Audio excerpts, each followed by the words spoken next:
Welcome to Greensboro Public Library's new catalog. This quick start guide is meant to help you get started. We'll cover tips and basic methods to narrow your searches and help you find what you want quickly. Like the previous catalog, just enter something in the search box, hit return, or click on the magnifying glass.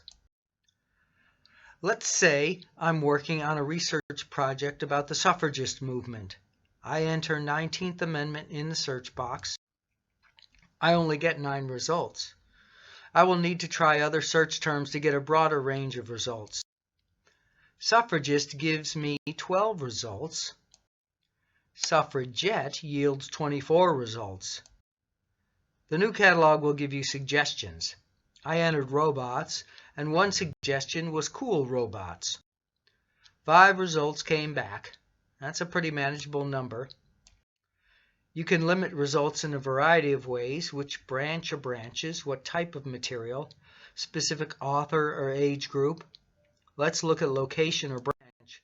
Click the plus sign to expand the list of options. To see all 8 branches, you'll need to click the More at the bottom. You'll see the number of items at each branch. You'll see if an item is available, and you'll be able to place a hold on an item from this page. You can select specific branches so you only see what's available at those locations.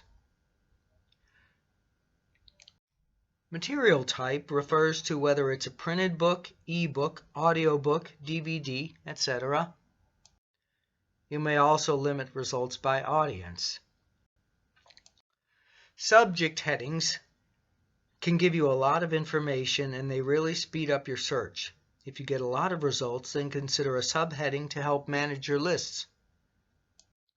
Remember, the best way to ensure that you get an item is to place a hold on it. Thank you for using the Greensboro Public Library.